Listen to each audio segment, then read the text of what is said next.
আজকে দুপুরবেলা যখনই আমি ফ্রি ফায়ার গেমটি ওপেন করার চেষ্টা করছি তখন কিন্তু কোনোভাবেই ফ্রি ফায়ার গেমের ভিতরে প্রবেশ করতে পারছি না। আর লগ ইন করতে গেলে এখানে দেখতে পাচ্ছেন নাম্বার দিয়ে দিচ্ছে আর এখানে সেকেন্ড দেখাচ্ছে, এই টাইম পর কিন্তু গেমের ভিতরে লগ ইন হবে। আর এটা কিন্তু ফ্রি ফায়ার একটা সার্ভার রিলেটেড ইস্যু।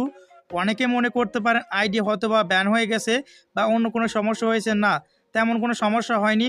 ফ্রি ফায়ারের সার্ভারটা একটু ডাউন হয়ে গেছে, তার কারণে কিন্তু আপনার গেমের ভিতর লগ ইন করতে পারছেন না, আপনাদের আইডির কোনো প্রকার সমস্যা হয়নি।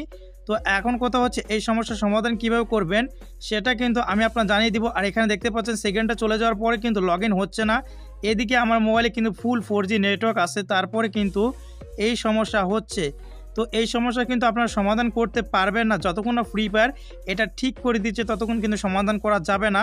দেখা যাচ্ছে আধা ঘন্টা বা 1 ঘন্টার ভিতরে কিন্তু টোটালি এই সমস্যা ফ্রি ফায়ার ফিক্সড করে দিবে, তখন কিন্তু আপনাদের এই সমস্যা থাকবে না। এখানে দেখতে পাচ্ছেন যতবারই কিন্তু লগ ইন করার চেষ্টা করতেছি ততবারই কিন্তু একটা টাইমিং দিচ্ছে, এই টাইম পর লগ ইন হবে, কিন্তু আসলে লগ ইন হচ্ছে না। তো আপনারা সবাই ধৈর্য সহকারে অপেক্ষা করবেন, কারণ এটা ফ্রি ফায়ারের টেকনিক্যাল ইস্যু। ফ্রি ফায়ার সার্ভারটা ডাউন হয়ে গেছে, শুধুমাত্র বাংলাদেশ সার্ভার না, ইন্ডিয়া সার্ভার থেকে শুরু করে অনেকগুলো সার্ভার ডাউন হয়ে গেছে। তো যখন এটা সমাধান হয়ে যাবে তখন কিন্তু আমরা গেম খেলতে পারবো। আর এটা সমাধান হতে কিন্তু প্রায় 1 থেকে 2 ঘন্টাও লাগতে পারে, আবার 30 মিনিটের ভিতরে সমাধান ফ্রি ফায়ার করে দিতে পারে। তো সকলেই ধৈর্য সহকারে অপেক্ষা করবেন, সকলেই সুস্থ থাকুন, ভালো থাকুন। দেখা হচ্ছে পরবর্তী কোনো ভিডিওতে। আল্লাহ হাফেজ।